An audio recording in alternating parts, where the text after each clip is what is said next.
So this is an old video that you're going to watch. I started filming in November 2023 and it took me a year to post. So these are all archived clips. Some of my thoughts might have changed, some might stay the same, but I'd like to post them because it's part of the journey and it's important to me, and they matter to me, and it shows the journey and shows different thoughts I was going through compared to now, I guess. But yeah, enjoy the video. Peace. There's a thing I'm actually testing at the moment. Um, I've already said it that I'm using sort of honey to stop me like yawning all the time on the videos. But I think I'm also gonna use it for when I'm sort of getting these cravings of different food. Like I get cravings to go have a Mackey's burger, and I think every time I get a craving, if I just sort of dip my finger in this honey, it gives me something. It gives you that spike of sweetness. And I wonder if I can just pair those like cravings of bad food with something that's, in my eyes, like good for me.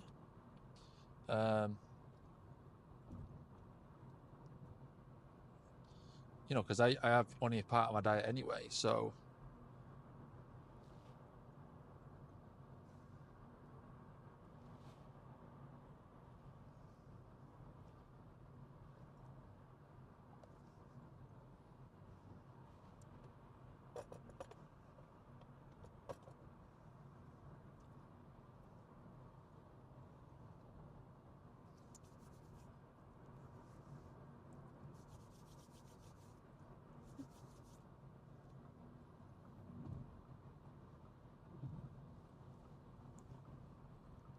see, it really does just give me like a zap. The bottle is sticky though. Probably shouldn't be doing it while I'm driving, but I'm in full control. But yeah, it's just something to sort of rewire my brain, trying to see if it works. I can't say why not, because I do enjoy it. I do enjoy that honey. I know it's a bit minging to dip your finger in it, but it's also minging to bring a spoon with you and keep it in your car. So, I'm just interested to see if it will do anything. And for me, you just got to test these sort of things. You just got to, you know what I mean? Throw a bit of caution. No, I was going to say throw a bit of caution to the wind, but I don't think that saying does not go with what I was meaning. Sometimes you've got to just throw stuff at it. Try and figure stuff out and see what sticks, I guess. And if that sticks, that sticks. Not a bad thing, is it? That's sort of what I think I do sometimes.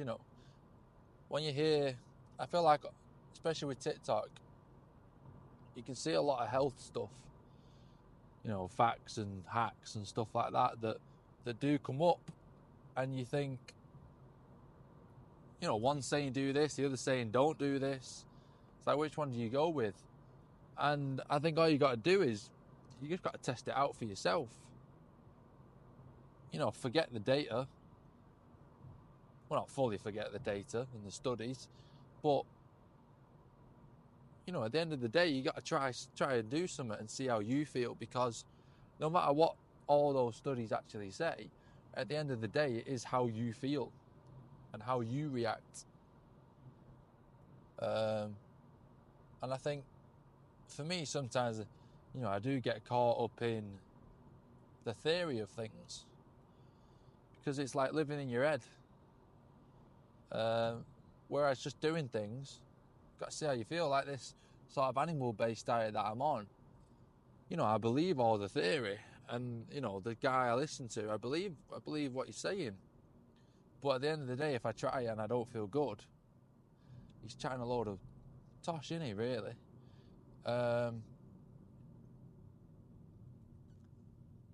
until I try it and I realise, I feel absolutely amazing.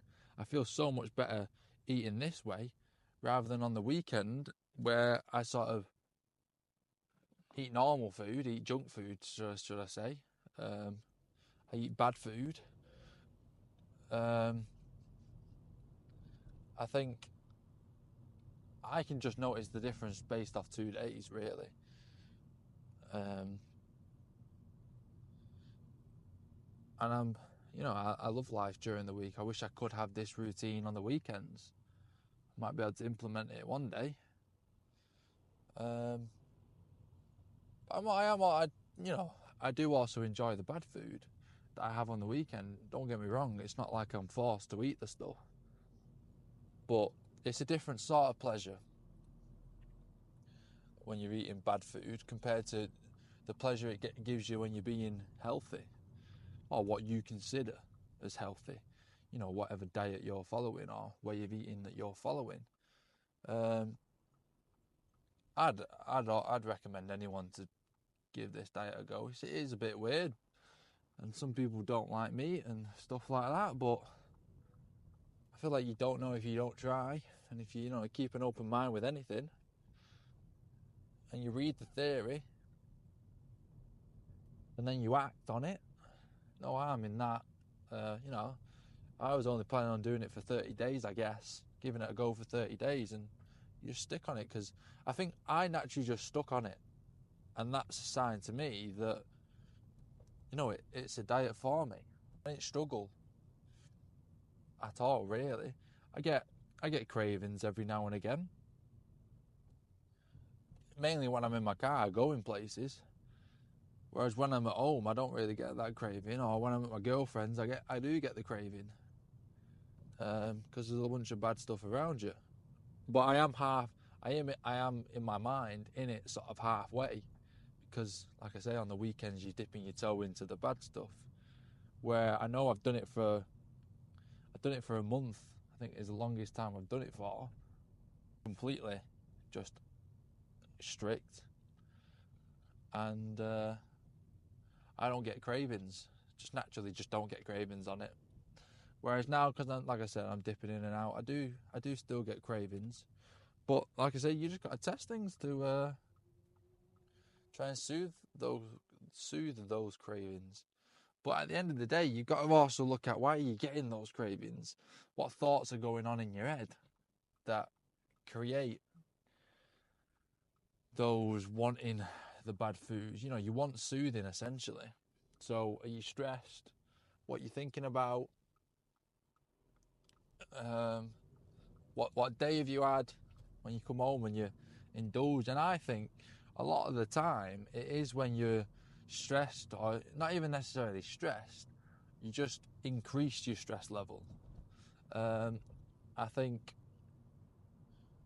that your body's then looking for something to bring it back down, and that pleasure you do get from food, from the bad food, from the chemicals in that food, I feel like gives your brain a bit of a, oh, that felt good, let's have a bit of more, that made me feel great, that makes my problems go away. And I wonder how many fat people have issues that are unresolved and that are in their head, and how much stress is that individual going through that causes them to be fat. And is that the real problem? Is it not even the diet? Is it what's going on in your head is the reason that you're overweight? Because you can try many diets, but if you're not going to stick to it, the reason you're not going to stick to it is because you're probably going to get cravings. And when you're stressed, forget the hassle of being healthy. You just want to not be stressed, which I understand. That's only natural. I do that as well. But I think for me, if I know I'm like that and I realise that, it does take a bit of pressure off me. It does reduce the stress in itself, just knowing that it's because you're stressed. It's not because you can't control your emotions, or it's nothing. I don't feel like it's necessarily anything to do with you. It's to do with the environment you're in or whatever you're thinking, I guess. But yeah, gonna get in, eat some steak, eat some yogurt. Loving life. You know you're living life when you get a delivery of milk, delivery of raw milk, should I say, and you're actually excited. That actually makes you happy. That to me is a good sign that I'm on a diet I want to be on for life. But yeah, peace.